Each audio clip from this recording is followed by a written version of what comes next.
Bonjour à tous et bienvenue dans une nouvelle série d'informations hebdomadaires centrées sur l'Afrique. Pensez à vous abonner pour ne rien manquer. Des voitures électriques entièrement fabriquées au Nigeria pourraient être la solution aux fréquentes pénuries de carburant dans le pays. Mustapha Abubakar, un jeune entrepreneur nigérien, s'est engagé à équiper la ville de Maiduguri dans l'état de Borno de ses propres véhicules électriques. Ce minibus fonctionnant à l'électricité à 100% permet de lutter contre la pollution de l'air au Nigeria. Malgré les défis auxquels son entreprise est confrontée, ces véhicules ont connu un succès notable dans le pays. La principale motivation de Mustapha Abubakar pour la construction des véhicules électriques est la hausse constante des prix des carburants et des transports ainsi que les dommages environnementaux causés par les véhicules à énergie fossile. L'entreprise de Mustapha Abubakar, nommée Phoenix Renewable Energy, produit également des panneaux solaires et convertit des véhicules à essence en véhicules électriques dans son nouvel atelier à Abuja.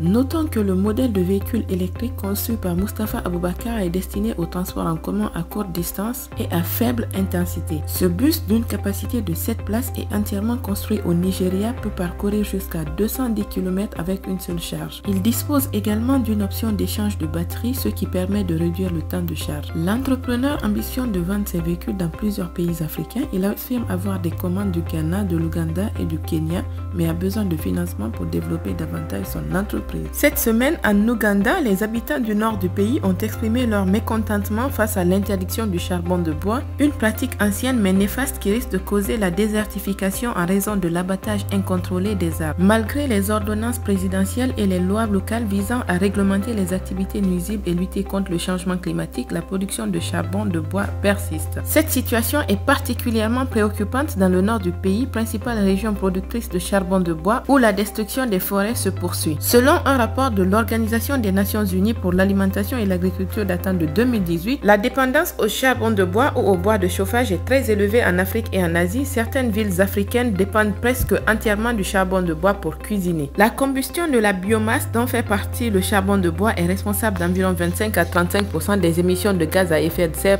contribuant au changement climatique. Mais il est plus courant chez les pauvres dans les zones urbaines car il est considéré comme idéal pour la cuisson lente de certains plats. Certaines familles de la classe moyenne utilisent à la fois des cuisinières à gaz et les poêles à charbon. Réagissant face à cette problématique, le président ougandais a récemment émis un décret interdisant la production commerciale de charbon de bois dans la région. Cela perturbe un commerce national qui était depuis longtemps influencé par les traditions culturelles et il reste à voir si cette mesure présidentielle sera efficace compte tenu des problèmes de corruption et de la hausse prévisible des prix du charbon de bois qui ne manquera pas de se produire. Focus à présent sur 3 figures de la société civile en Guinée qui ont été relaxées par la justice ce mardi 13 juin. Les personnes concernées, Omar Silla, alias Fonike Mange, Ibrahim Diallo et Saikou Yaya Bari, étaient accusés d'attroupement illégal et de destruction de biens publics et privés en lien avec l'interdiction de manifestation imposée par la junte au pouvoir. Ces 3 individus sont des responsables du Front National pour la défense de la Constitution, FNDC, un collectif qui s'oppose à la junte qui a renversé le président Alpha Condé en septembre 2021, après plus de 10 ans au pouvoir. Yaya Bari, actuellement à l'étranger pour des soins médicaux, n'était pas présent lors du procès, bien que la tenue de celui-ci faisait partie des revendications prioritaires du FNDC.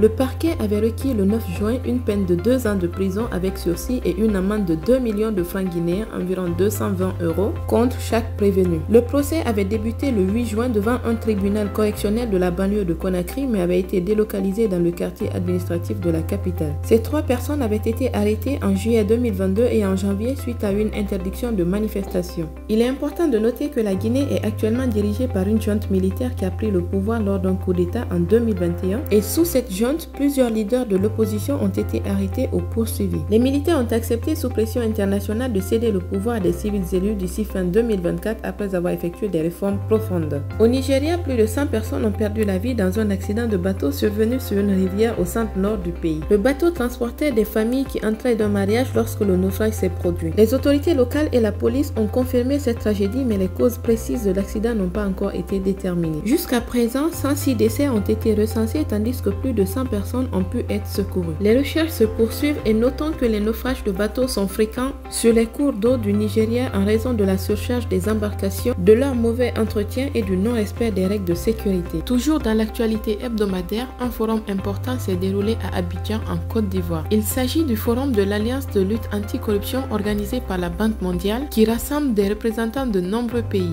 L'objectif principal de ce forum est de sensibiliser davantage à l'impact néfaste de la corruption sur l'économie, notamment en soulignant comment une grande partie des fonds destinés au développement sont détournés par des pratiques corrompues. Les dirigeants présents reconnaissent que l'Afrique perd chaque année environ 80 milliards de dollars à cause des financements illicites qui pourraient pourtant être utilisés pour soutenir le développement du continent. C'est donc une somme énorme qui pourrait faire la différence dans la vie des populations. La Banque mondiale a mis en place un système de contrôle pour superviser la gestion de ces projets. Grâce à ce dispositif, de nombreux cas de fraude ont été détectés et analysés. L'année dernière, plus de 4000 signalements ont été reçus et il est important de mener des enquêtes approfondies pour punir les responsables lorsque les allégations sont avérées. Ainsi, la Banque mondiale a pris des mesures de sanctions contre plus de 1100 entreprises et individus afin de préserver l'intégrité de ces projets de développement. Il est primordial de lutter contre la corruption car elle entrave le progrès économique et le bien-être des populations et ce forum offre une opportunité précieuse aux agences gouvernementales, au secteur privé et aux dirigeants politiques de partager leurs bonnes pratiques et de discuter des moyens de renforcer la lutte contre la corruption. Terminons ce tour d'Afrique par le différend commercial qui a éclaté entre le Cameroun et l'Afrique du Sud. Un homme d'affaires camerounais s'estime victime d'injustice et de vol de ses biens à Johannesburg. En réponse, il a fait saisir les comptes de MTN, une grande entreprise de téléphonie mobile sud-africaine qui opère au Cameroun. La situation est si tendue que les gouvernements des deux pays sont attendus pour régler ce différend. D'un côté, il y a Amadou Baba Dampolo, un milliardaire et un homme d'affaires camerounais. Il proteste contre ce qu'il considère comme le vol de ses biens en Afrique du Sud, pays dans lequel il a massivement investi. Il estime avoir subi des pertes financières d'environ 256 milliards de francs CFA à cause de ce vol. Et de l'autre côté, il y a des intérêts sud-africains basés au Cameroun, notamment l'opérateur de téléphonie mobile MTN. Baba Dampolo affirme que l'un des principaux actionnaires de MTN Cameroun est la Public Investment Corporation, une entreprise sud-africaine avec laquelle il est en conflit. Sur la base de ces accusations, l'homme d'affaires a réussi à obtenir du tribunal de Douala la saisie des comptes de MTN Cameroun. Cela fait maintenant 10 mois que ce différend persiste depuis septembre 2022. MTN Cameroun, très irrité, dénonce une tentative de vol et le directeur des affaires institutionnelles affirme qu'ils n'ont aucun lien avec la Public Investment Corporation et dénonce des pratiques qu'il qualifie de mafieuses susceptibles de mettre en danger ses investissements et son engagement au Cameroun. Parallèlement aux procédures judiciaires, les gouvernements des deux pays sont en contact pour faciliter le règlement de ce conflit. Voilà donc, nous sommes au terme de cette série d'informations hebdomadaires centrées sur l'Afrique. À très bientôt pour les prochaines actualités.